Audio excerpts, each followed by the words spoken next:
اعوذ باللہ من الشیطان الرجیم بسم اللہ الرحمن الرحیم السلام علیکم ورحمۃ اللہ وبرکاتہ۔ معزز سامعین و ناظرین، ہم نے قرآن کو تجوید کے ساتھ پڑھنا سیکھنا شروع کیا ہے۔ سورۃ الناس اور سورۃ الفلق، یہ دو صورتیں ہم نے تجوید کے قواعد کے ساتھ سیکھ لیا۔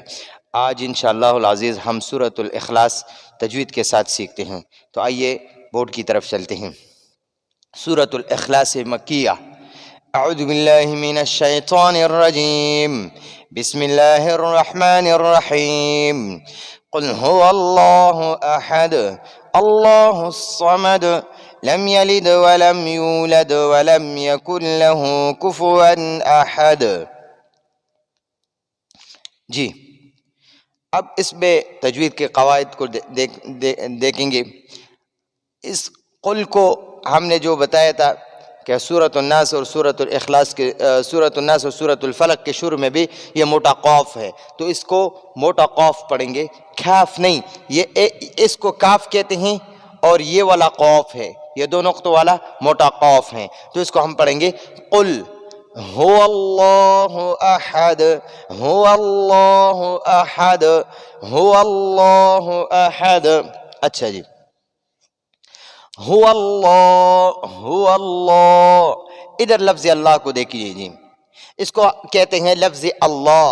لفظ اللہ سے پہلے یہ لفظ اللہ کا جو مشدد لام ہے جس پہ کڑا زبر ہے، اس سے پہلے جو زبر یا پیش والا حرف ہو تو ہم لفظ اللہ کو پر پڑھیں گے۔ لفظ اللہ سے زبر اور پیش والا لفظ ہو تو لفظ اللہ کو پر پڑھیں گے۔ لفظ اللہ سے پہلے، لفظ اللہ سے، اللہ سے پہلے زبر ہو یا پیش ہو، ان دونوں میں سے اگر کوئی ایک بھی ہو، یہ لفظ اللہ ہے، اس سے آگے زبر ہو تو ہم اس کو اللہ پڑھیں گے، اور اگر اس سے پہلے پیش ہو تو پھر بھی اللہ کو پر پڑھیں گے۔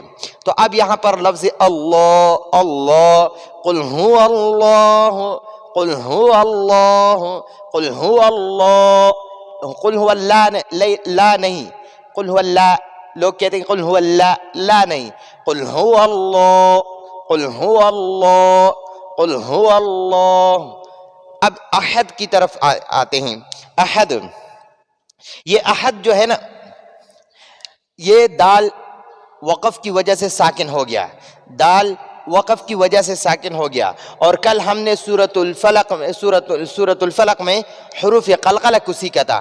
حروف قلقلہ، یہ چند حروف، ایک جو ہے نا قاف، طا، با، جیم اور دال، یہ چند حروف ہے، اس کا مجموعہ ہے قطب جدن، قطب جدن۔ تو ان چار حروف، پانچ حروف میں سے اگر کوئی حرف آیت کے آخر میں آ جائے تو وہ آیت کی وجہ سے ساکن ہو جائے گا۔ تو جب ساکن ہو جائے گا تو ہم اس میں قلقلہ کریں گے۔ قلقلہ کہتے ہیں جھٹکا دینا، کسی حرف کو جھٹکا دینا، جھٹکا دینے کو تجوید کی اصطلاح میں قلقلہ کہتے ہیں۔ تو اس کو اب پڑھیں گے احد، احد، احد، احد غلط ہے، احد نہیں پڑھیں گے، احد، دال کو جھٹکا دیں گے، احد، یہ دو کی آواز آخر میں نکالیں گے، اس کو قلقلہ کہتے ہیں۔ قل هو اللہ احد، قل هو اللہ احد اللہ الصمد، اللہ الصمد۔ ادھر بھی لفظ اللہ سے پہلے زبر ہے تو اس لیے ہم اس لفظ اللہ کو پر پڑھیں گے، اللہ الصمد، صمد۔ لوگ سمد پڑھتے ہیں، یہ سین، صاد کی جگہ سین پڑھتے ہیں لیکن غلط پڑھتے ہیں، یہ صاد ہے، صاد۔ اللہ الصمد، یہ دال بھی وقف کی وجہ سے ساکن ہو گیا، تو ساکن حروف قلقلہ میں سے دال ساکن ہو جائے تو اس پر جھٹکا کریں گے، اللہ الصمد، اللہ الصمد۔ یہ دال پر ذاتی پیش ہے لیکن وقف کی وجہ سے ساکن ہو جاتا ہے، یہ ساکن ایسے اس کو ساکن کہتے ہیں جس کے اوپر جزم ہو، تو وقف کی وجہ سے یہ ساکن ہو جاتا ہے، اس لیے اس کو ہم جھٹکا دیں گے۔ اب ادھر ذاتی طور پر یہ ساکن ہے تو اس کو اب ہم جھٹکا دیں گے، لم یلد، لم یلد ولم، لم یلد ولم یولد۔ ادھر بھی یولد، اس میں بھی ذاتی طور پر یہ ساکن ہے تو اس پر قلقلہ کریں گے، لم یلد، لم یلد ولم یولد، ایسا غلط ہے. اس طرح پڑھیں گے لم یلد دو، یہ دو کی آواز آخر میں نکالیں گے. لم یلد ولم یولد ولم یولد ولم یکن لہ کفوا احد ولم یکن لہ کفوا احد.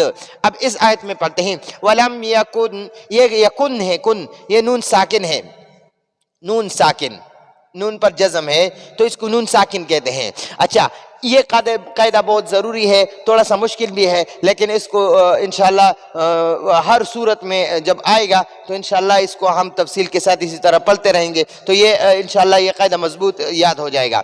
یہ نون ساکن ہے. جب نون ساکن اور تنوین، تنوین کل میں نے بتایا تھا دو زبر، دو زیر اور دو پیش کو تنوین کہتے ہیں، تنوین، ٹھیک ہے جی.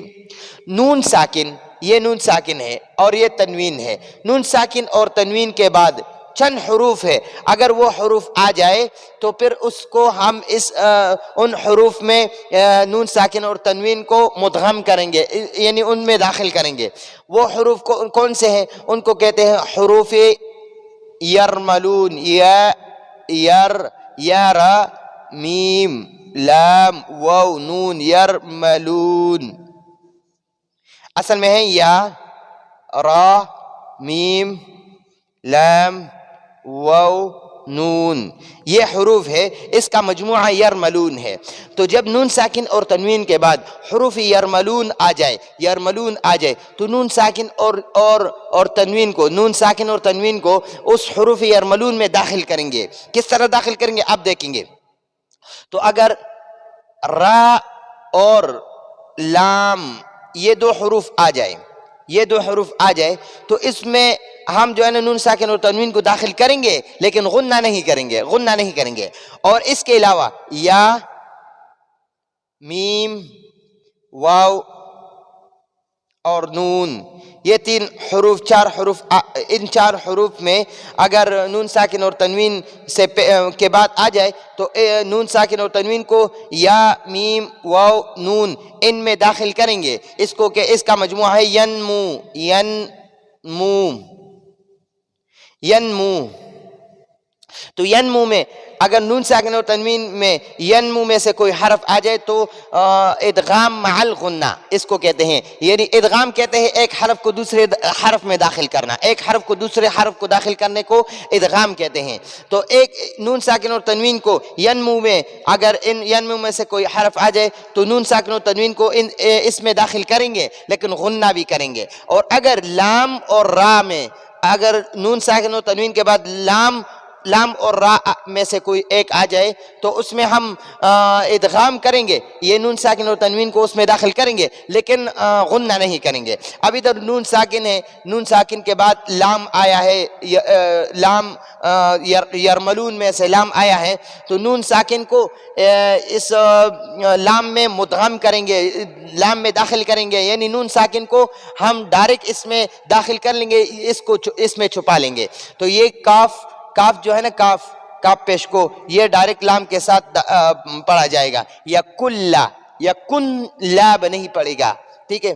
ولم یکن لہ، ولم یکن لہ یہ نون ساکن اس میں داخل ہو گیا، چھپ گیا اس میں. ولم یکن لہ کفوا احد، ولم یکن لہ کفوا احد. تو کل ہم نے پڑھا تھا نون ساکن اور تنوین کے بعد، نون ساکن اور تنوین کے بعد اگر حروف حلقی میں سے کوئی حرف آ جائے، اگر حروف حلقی میں سے کوئی حرف آ جائے، حروف حلقی چھ ہے، حمزہ ہے، عین ہے، غین خا. نون ساکن اور تنوین کے بعد اگر حروف حلقے میں سے کوئی حرف آ جائے تو ادھر پھر ہم غنہ نہیں کریں گے. تو ادھر ہم کفون پڑھیں گے، کفون، غنہ نہیں کریں گے، یہ تنوین کو ظاہر کریں گے. اور اگر یہ حمزہ نہ ہوتا، دو زبر تنوین کے بعد اگر یہ حمزہ نہ ہوتا، یہ والا حمزہ، تو پھر ہم اس کو کفوان پڑھتے، کفوان. لیکن ادھر نون ساکن کے بعد، نون ساکن کے بعد نہیں، تنوین کے بعد حروف حلقے میں سے حمزہ آیا ہے تو اس کو ہم پڑھیں گے کفون، کفون. احدن ہے، یہ احدن ہے، وقف کی وجہ سے احد، دال ساکن ہو گیا، یہ دال اسی طرح ساکن ہو گیا تو ادھر ہم قلقلہ کریں گے. احد، احد یہ دال کو اسی طرح جھٹکا دیں گے. اب اس کو سورۃ الاخلاص کو صحیح طریقے سے پڑھنا ہے. قل هو اللہ احد، اللہ الصمد لم یلد ولم یولد ولم یکن لہ کفوا احد۔ یہ ہمارا سورت تجوید کے قواعد کے ساتھ پورا ہو گیا۔